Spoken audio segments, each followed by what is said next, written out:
सबसे ज्यादा पुण्यवान। वर्धमान नगर में रूपसेन नाम का राजा राज करता था।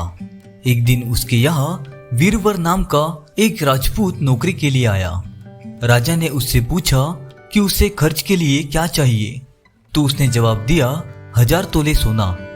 सुनकर सबको बड़ा आश्चर्य हुआ। राजा ने पूछा तुम्हारे साथ कौन कौन है? उसने जवाब दिया मेरी पत्नी, बेटा और बेटी। राजा को और भी अचंभा हुआ, आखिर 4 जन इतने धन का क्या करेंगे? फिर भी राजा ने उसकी बात मान ली। उस दिन से वीरवर रोज 1000 तोले सोना भंडारी से लेकर अपने घर आता। उसमें से आधा ब्राह्मणों में बांट देता, बाकी के 2 हिस्से करके एक मेहमानों, वैरागियों और सन्यासियों को देता और दूसरे से भोजन बनवाकर पहले गरीबों को खिलाता। उसके बाद जो बचता उसे स्त्री और बच्चों को खिलाता, फिर खुद खाता। काम ये था कि शाम होते ही ढाल तलवार लेकर राजा के पलंग की चौकीदारी करता। राजा को जब भी कभी रात को जरूरत होती वो हाजिर रहता। एक बार आधी रात के समय राजा को मरघट की ओर से किसी के रोने की आवाज आई। उसने वीरवर को पुकारा तो वो तुरंत आ गया।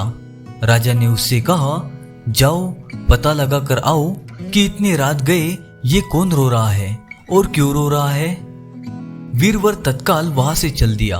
मरघट में जाकर देखता क्या है कि सिर से पांव तक एक स्त्री गहनों से लदी कभी नाचती है, कभी कूदती है और कभी सिर पीट पीट कर रोती है, लेकिन उसकी आंखों से एक आंसू की बूंद नहीं निकलती।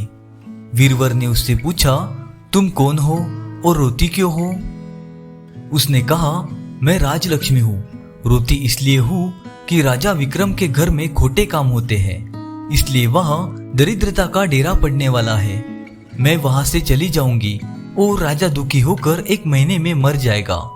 सुनकर वीरवर ने पूछा इससे बचने का कोई उपाय है? स्त्री बोली हाँ है, यहाँ से पूरब में 1 योजन पर एक देवी का मंदिर है। अगर तुम उस देवी पर अपने बेटे का शीश चढ़ा दो तो विपदा टल सकती है, फिर राजा 100 बरस तक बेखटके राज करेगा। वीरवर घर आया और अपनी पत्नी को जगाकर सब हाल कहा। पत्नी ने बेटे को जगाया तो उसके साथ साथ बेटी भी जाग पड़ी। जब बालक ने बात सुनी तो वो खुश होकर बोला आप मेरा शीश काट कर जरूर चढ़ा दे। एक तो आपकी आज्ञा, दूसरे स्वामी का काम और तीसरा अगर ये मेरा शरीर देवता पर चढ़े इससे बढ़कर और क्या बात होगी। आप जल्दी करें। वीरवर ने अपनी पत्नी से पूछा अब तुम बताओ। पत्नी बोली पत्नी का धर्म है पति की सेवा करना। फिर चारों जन देवी के मंदिर में पहुंचे। वीरवर ने हाथ जोड़कर कहा हे देवी मैं अपने बेटे की बलि देता हूँ, मेरे राजा की 100 बरस की उम्र हो। इतना कहकर उसने इतने जोर से खांडा मारा कि लड़के का शीश धड़ से अलग हो गया। भाई का ये हाल देखकर बहन ने भी खांडे से अपना सिर अलग कर डाला।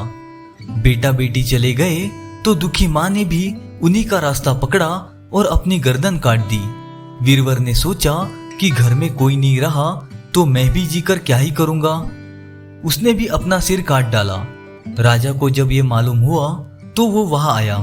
उसे बड़ा दुख हुआ कि उसके लिए 4 प्राणियों की जान चली गई। वो सोचने लगा कि ऐसा राज करने से धिक्कार है। ये सोचकर उसने तलवार उठा ली और जैसे ही अपना सिर काटने को हुआ कि देवी ने प्रकट होकर उसका हाथ पकड़ लिया और बोली राजन मैं तेरे साहस से प्रसन्न हूँ, तू जो वर मांगेगा मैं दूंगी। राजा ने कहा देवी तुम प्रसन्न हो तो इन चारों को जीवन दान दो। देवी ने अमृत छिड़क कर चारों को फिर से जीवित कर दिया। इतना कहकर बेताल बोला राजा अब बताओ सबसे ज्यादा पुण्य किसका हुआ? राजा बोला राजा का। बेताल ने पूछा क्यों? राजा ने कहा इसलिए कि स्वामी के लिए चाकर का प्राण देना धर्म है, लेकिन चाकर के लिए राजा का राजपाट को छोड़कर जान को तिनके के समान समझकर जान देने को तैयार हो जाना बहुत बड़ी बात है। ये सुन बेताल गायब हो गया और फिर से पेड़ पर जाकर लटक गया। बेचारा राजा दौड़ा दौड़ा वहां पहुंचा और उसे फिर पकड़ कर लाया तो बेताल ने उसे चौथी कहानी सुनाना शुरू कर दिया। तो दोस्तों आगे की कहानी सुनने के लिए हमारा चैनल सब्सक्राइब करके हमारे साथ जुड़े रहिए और बेल आइकन भी ऑन कर लीजिए ताकि हमारी नई नई कहानियाँ सबसे पहले आप तक पहुँच सके। धन्यवाद।